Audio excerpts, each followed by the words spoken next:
welcome to NTD China News. I'm Karen Chang. Let's take a look at the headlines this Tuesday, February 26th. Talks begin over Iran's nuclear program. China experts weigh in on whether Xi Jinping will bring reform. And a survey on China's wasteful government spending. A multi-party talk began today over Iran's nuclear program. China and the other 4 permanent members of the United Nations Security Council, as well as Germany, sat down with Iranian diplomats in Almaty City in Kazakhstan. There is little prospect for groundbreaking results at the talks. China's foreign ministry today called on the parties to resolve the issue through negotiations. The United States is also pushing for diplomatic dialogue, but has not ruled out military intervention to stop Iran from getting a nuclear weapon.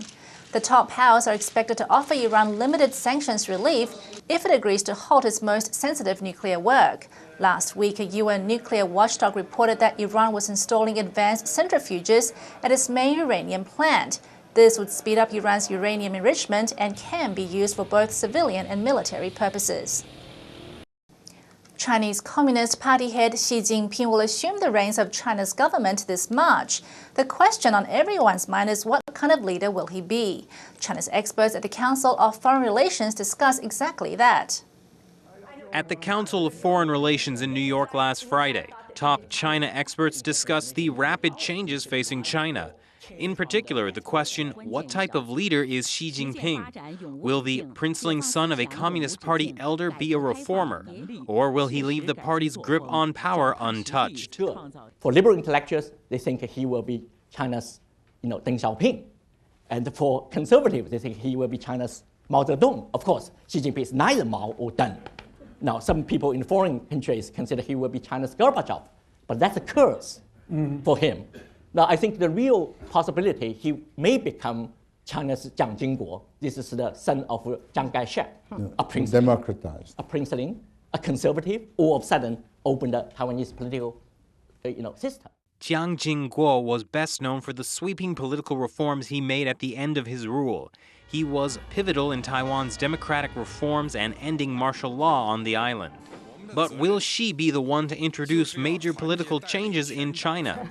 I have to say, from everything that I've just observed, if you look back in Xi Jinping's history, for example, right, there's nothing about him that suggests he's going to be a reformer. Maybe there will be a crisis that will provoke a sudden shift in his approach, but by and large, he's been very cautious, and pretty much everything that has emanated from him to date, I think, suggests he's looking for a strengthening of the party, right? And Miss Economy pointed out that Xi would most likely see the Soviet Union's attempt at political reform as the precursor to the USSR's downfall.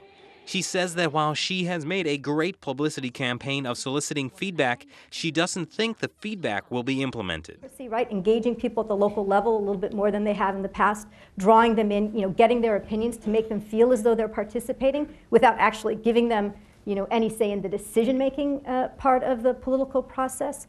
But by and large, I don't see him as someone who is at all interested in loosening sort of the grip of the party on the fundamental management of the political system. Xi Jinping took over as the Secretary General of the Communist Party in November last year.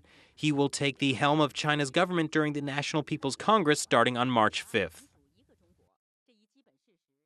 China has been attempting to battle wasteful government spending under increasing scrutiny from the public.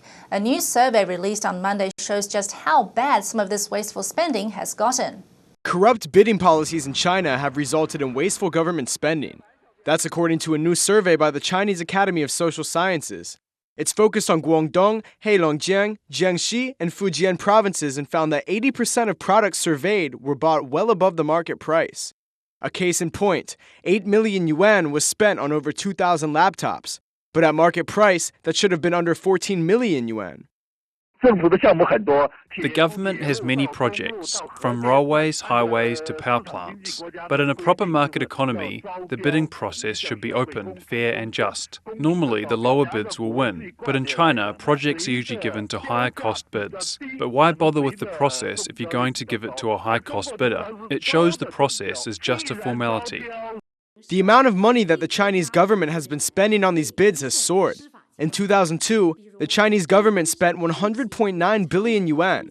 By 2011, that number surged to 1.13 trillion yuan. That's a tenfold increase. The survey results are released amidst a very public campaign against waste, corruption, and extravagance. Yesterday, we reported that an international group of doctors and investigators are in Taiwan to highlight organ transplant abuse by Chinese hospitals, while also on Monday, China's Red Cross Society announced plans to expand a pilot organ donation system. But so far, the program hasn't produced the type of results that's needed to answer the question, where are the organs for 10,000 transplants per year coming from? Chinese authorities are pushing for an expansion of its organ donation system as global condemnation grows over allegations of forced organ harvesting by state-run hospitals. Zhao Baige, the executive vice president of the Red Cross Society of China, announced the expansion plans on Monday.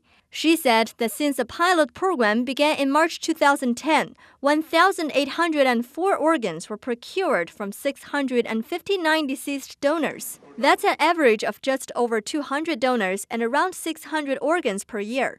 Officially, Chinese hospitals carry out 10,000 transplants annually. The source of organs in China have long been controversial. After denying it uses executive criminals, the Chinese regime admitted to this practice in 2009. But the allegations go beyond using executed criminals. As early as 1990s, Chinese authorities have been accused of harvesting organs from Uyghur prisoners. Then in 2006, claims surfaced that large numbers of persecuted Falun Gong adherents have been killed for their organs. The Chinese regime has denied the forced organ harvesting allegations, but has yet to provide exact figures to explain where the organs come from. State-run People's Daily reports that Vice Minister Huang Jiefu expects more donations to come once the current pilot program goes nationwide by the end of the year. But the success of the program is far from certain. Past efforts to implement a voluntary donation system have almost failed. Chinese culturally believe that the body should remain intact even after death. Under the pilot program, Zhao Baige says offices have been set up to approach potential organ donors. Officials will talk with them or family members, asking for them to consent to donating their organs after death. And coming up after the break, 2 more self-immolation protests in China's Tibetan regions. A study on China's soil quality was finished 3 years ago, but authorities won't release the results. And New York-based Shen Yun Performing Arts bridging the gap between East and West.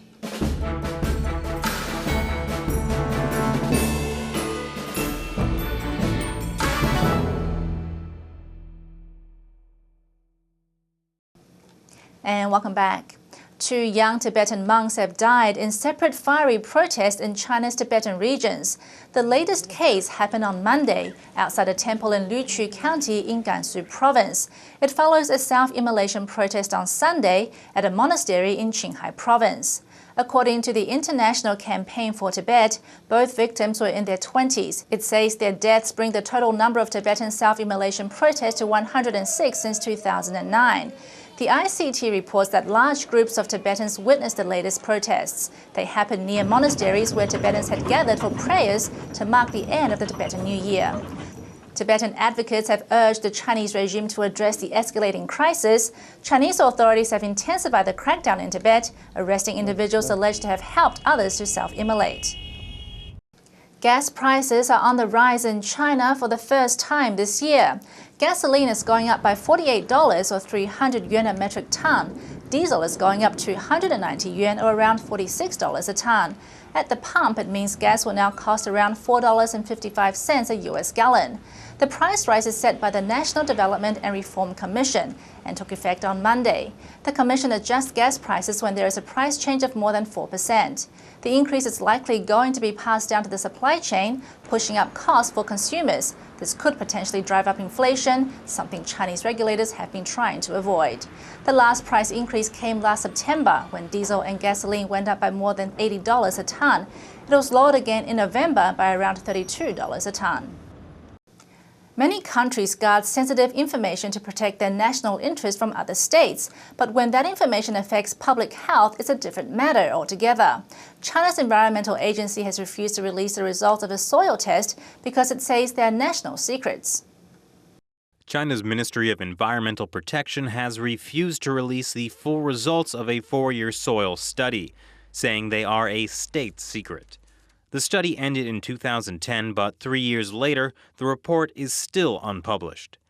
The secrecy claim was made in a letter to Beijing lawyer Dong Zhengwei. He asked for the report out of concerns that soil pollution could be a public health danger. He says the ministry has no reason to keep the results a secret, but suspects they must be poor, or else there would be no reason to hide them. The state secret law in China is loosely defined. The authorities can arbitrarily make something a state secret, and this is a defect in our legal system. Also, under current transparency laws, environmental protection information, especially on soil quality, should not be classified as state secrets. After years of denying the extent of air and water pollution, the Chinese regime has begun to admit to the severity of both, but only after it became too visible to ignore. Now, soil quality has come under the spotlight as the government acknowledged the phenomenon of cancer villages last week. These villages have cancer rates well above average, largely because of soil and water pollution by industrial chemicals. State media says there could be well over 200 of these villages in China. Unlike water or air, the quality of soil cannot be easily detected. Dong says that there may be some initial panic, but releasing the results of the study by far outweighs any upheaval it may cause. Whether it's the air, soil or water, Chinese people have become wary of the environmental pollution around them. So what caused authorities to cut off water supply to tens of thousands of people in eastern China on Monday? Let's find out. Drinking water to 60,000 people was cut off on Monday in eastern China's Jiangxi province after an oil leak. Local water officials spotted oily substances on the Liaohu River close to an inlet for the water supply. We're now putting oil-absorbent mats in the polluted water. Then we take back the mats full of oil and put clean ones in the water. We will continue to do this for now. State media reports that a leak from an oil product pipeline upstream is responsible. The pipeline belongs to a subsidiary of state-run oil giant Sinopec. Xinhua reports that the oil pipeline has been turned off.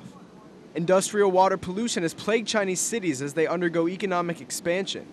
In January, authorities had to cut off the water supply to Handan, a city of around 9 million people in Hubei province following a massive toxic chemical spill. As New York-based Shen Yun Performing Arts continues its 2013 world tour, it has brought China's ancient culture closer to audiences in Denver, Colorado. Shen Yun Performing Arts' final show in Denver on the afternoon of February 24th at the Buell Theater received high praise from audience members involved in manufacturing. Loved it. It was fantastic. It was very colorful. Told story very well in the dance and without having to have it spoken, and very enjoyable. The dances were very fluid. The female dancers looked like they were floating across the stage, and it was the coordination, the synchronization, the choreography was great, and I'd recommend anybody seeing it, and we'll be back next year. Beautiful story, very well done, and the talent was phenomenal. Another audience member says Shen Yun bridges the cultural divide between East and West. It was delightful, a wonderful opportunity for a cultural experience. And I feel as though I am closer to the Chinese people having experienced this. Incredibly energetic and colorful, accompanied by wonderful music. Shen Yun's performance had Nancy in tears right from the first scene. It's just so spiritual and so beautiful. In the very beginning, with the spinning and the gold, I was just in tears. The backdrop with the flying in people and the beauty of the backdrop, just the colors, so vibrant. I mean, the artists involved in this are just amazing. This was Shen Yun's final performance in Colorado for 2013, as the company continues with its tour of the U.S. And that's all we have time for this NTD China News. For more on China-related topics, visit our website at ntd.tv or subscribe to our YouTube channel, NTD on China. Coming up next is China Focus with Shelley Zhang. Stay tuned.